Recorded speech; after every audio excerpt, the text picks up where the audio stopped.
Josiah has returned, and we are watching the Marine. Well, we watched the Marine 5 Battleground, or as I like to call it, Day 1 Battleground, because that's the way to get people to watch the movie, get away from the Marine franchise. No more John Cena, no more Teddy Jr.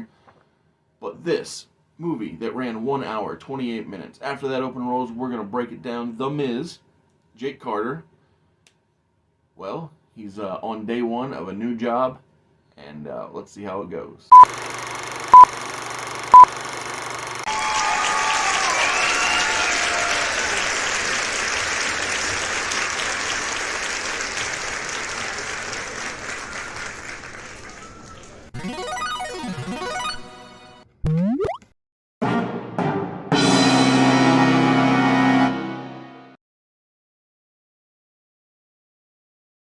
Whether it's your first time here or you're a regular here at Mr. Super Oz, I just want to thank you for tuning in to the channel. It exists because I, Oz, from the channel Mr. Super Oz, I wrote a 68-page graphic novel called Everlasting Survivors. Volume 1 is called All Day Long. If you follow the link in the description of this video, you can get yourself hats, shirts, posters, all kinds of fun things. But most importantly, you can get the story itself. And the more people that pick up the story, the greater the chances are that there can be continued adventures with these heroes. If you could, give it a like, subscribe if you haven't already, leave a comment, enjoy. I complained on day 1, the prior film, about how we wasted so much time doing all the credits and basically a Marine commercial, but we didn't waste time this round. We just popped straight into the action, which is a much better choice. Indeed. And we meet the Lost Legion, a motorcycle gang that is mostly comprised of professional wrestlers. And there are varying degrees of, well, performance among these professional That's wrestlers. a good way to put it. I was really trying to think of a real nice way to say acting. Trinity Fatu, Yes. Naomi, is a bartender for the Lost Legion, and she does just fine. Mm-hmm. You know, she's quite She acceptable. does exactly what I expect for someone who's never acted before. For sure. Heath Slater, who, I can't remember his shoot name. Roll, baby. I think he's like second best tier, or second or third best. Fair.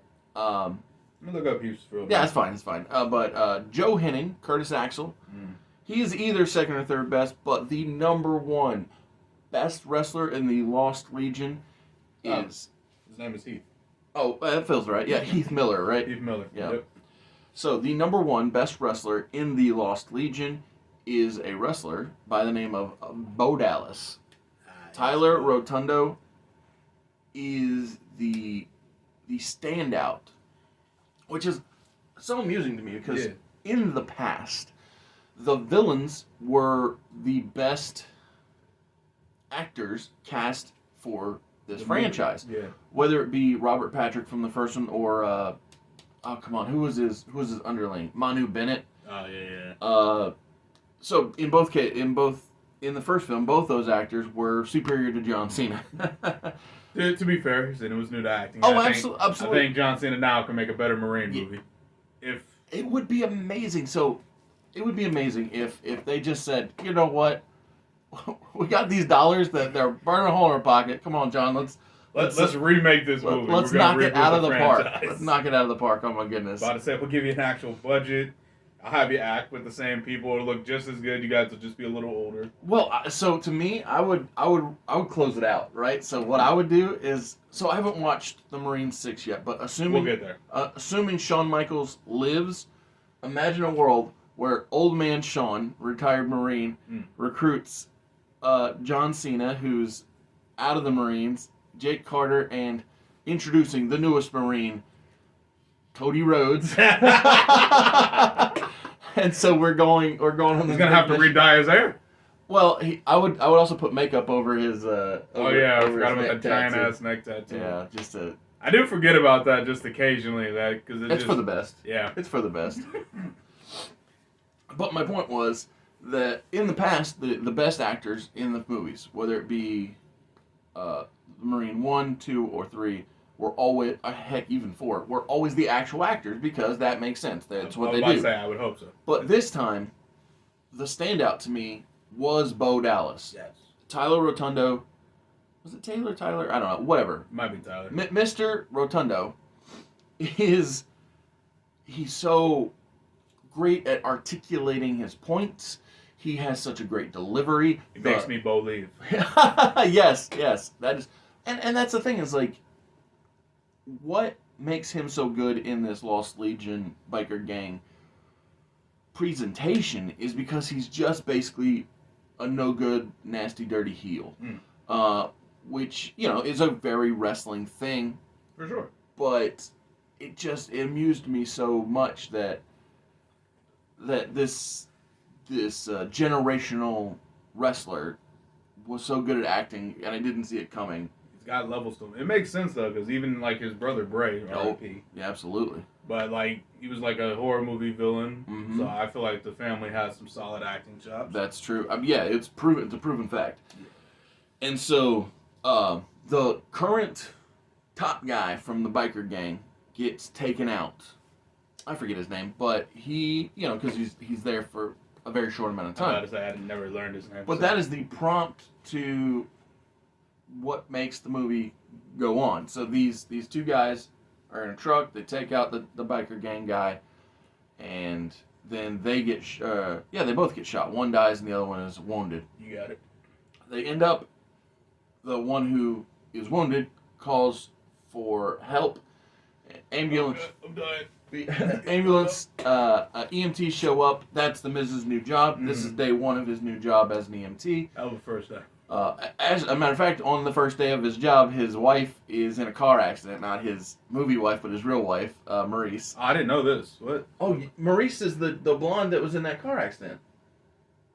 Damn, I think I missed it. Yeah. So before they go to help the guys who were in the drive-by, right? The killing of the dude. Oh, look it up. You'll see. Maurice is the chick in the like. There's like the stuff that falls, and he like goes to save her, and they're like, oh, you could have both been messed up. That was Maurice.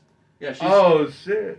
Yeah. She's just a very short cameo, but they got a payday out of it. Dang. Good for the Mazanin household. I'm sorry, I completely missed that one. Yeah, no, it's all good. It's all good. To be fair, I'm so used to just blonde women in these wrestling movies. Absolutely. Kind of well, and everything really, because I'm surprised Kelly didn't pop up at some point. It could have been Kelly. You know what I mean? That's the thing. It's like it literally. Maurice's role wasn't specific to Maurice. The only reason she got it is because of her husband. Yeah, makes sense. And no knock. I'm just saying it wasn't like some big thing she took from somebody. I was about to say, pull a couple strings. It was just a fun little like, oh, look at that.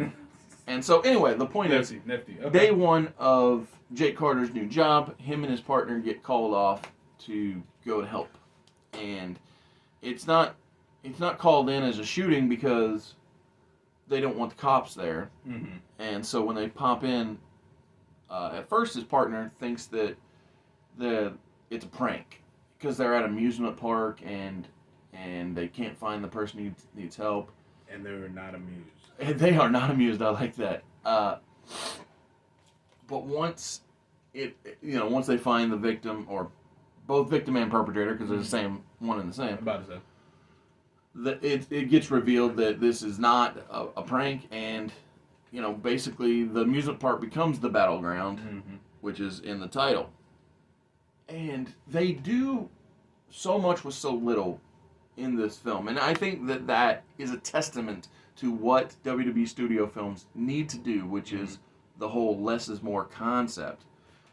And assuming, which I don't know this to be a fact, but assuming that the people who make these movies are from the wrestling world, it actually makes sense to not have tons of sets and all kinds of different places and times and all that, because the people within the wrestling world are self-contained, one location. Exactly. Aside from the occasional situations where you can do multiple sets, but even like when they were doing like the cinematic matches, it was still one set. Absolutely. And they just were very creative with how they did that, and I think this is why this movie stands out as being better, at least for me, and I think you said the same thing. Oh, absolutely, yeah. Just because, like, okay, they've contained themselves into this amusement park, so now they have to, like, do everything within these parameters, Mm-hmm. and to like added for way more creativity in the whole movie, which I think helped it in the long run. 100%. Yeah. So the making making do with what you have and making the best of it was so very helpful. I'm about to say they actually had to like, dang. So we're at this one place. Dang. So that means we'll actually have to like write a script. So it wasn't Die Hard, because Die Hard is a stand. It's a step above, right? Mm-hmm. But it's in that Die Hard genre where, you know, everything's happening primarily in Nakatomi Plaza. Okay, I get what you mean. Type of thing. Gotcha. And yeah, not a lot of changing of where location. Right. But. Yeah, you can work within the building, and in this case within the amusement park. But exactly. But primarily you're in the same place. Position. Yeah. Well, I'd say not going anywhere. Yeah. So I don't have. Like, I have a bunch of pages of notes, but I don't have any... Like, this was crap notes like we did for the last movies. Yeah, so there's no distinct thing that I can say, oh, I would have changed that, or this is bad, or whatever. Like, the hero takes damage. Yep. He has a lot to overcome. The villains are smart. They learned from the first 4 movies. Like, it's just well-constructed. And surprisingly, the thing that I never thought I was going to say while starting this franchise is that the Marine movies made a great movie. But to me, this is a 5 out of 5 great movie. I didn't know that it was going to take you five tries, but you finally knocked it out of the park. I got a star per movie in Oz's book. That's a good shout right there. Yeah, I didn't think about that, but yeah, for me, it's I wasn't as high on it because, despite the fact, yes, I did like the movie. Right. It was not the greatest movie I've ever seen. Of course. It's the greatest WWE studio film I've seen by far. Oh, right. In this franchise, my goodness. And I think that's a lot of why that I gave it 5 stars, is because I was grading it within its own universe. Okay, grading it within its own universe, I give it like 7. But yeah, just grading it based off of other movies, I'd give it like a 4, which is still good. Absolutely, a 4 out of 5 is not a bad shout at all. But yeah, no, if I was just grading this off of WWE studio films, I feel like this would be like a 15 or something. I like that. Smash the scale. But yeah, no, this is yeah, I'm very curious to see how 6 is gonna come. Yeah, the Becky Lynch and Shawn Michaels additions, along with additional, shoot actors, personnels and whatnot.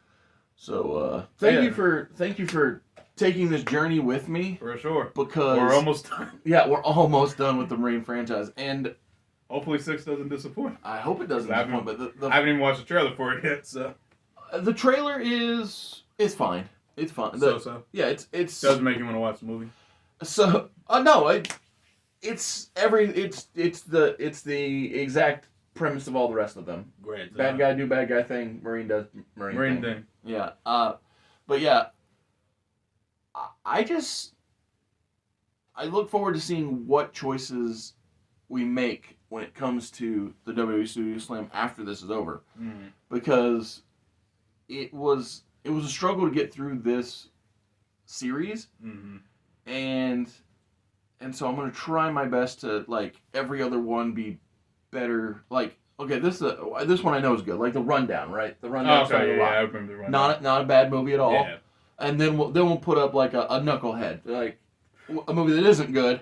But I'll try and... We'll try to alternate. We'll go like exactly. crappy, decent, crappy, exactly, decent. Yeah. That way that it's not so hard. Well, we know for sure if we did an all or nothing on the Marine franchise, regardless of how 6 does, we're getting them out of here. They're already lost. Well, that's why I renamed the 4. Completely different franchise. Completely different franchise. Gotta save those. To be fair, I gotta give it to the Miz. So his acting actually improved from 4 to 5 in this one. So hopefully that trend continues into 6. I think you're right. But I do think, considering he's the only reoccurring character even though I think he plays 3 different people or has 3 different jobs or whatever. Yeah, 3 different jobs. Yeah, whatever the wording. It's always Jake Carter, but he doesn't stick with somebody else. He doesn't stick with his. He's very fickle. Yes, much like a WWE fan. Fickle. I like that. But thank you for watching, and thank you for joining. Take care, guys.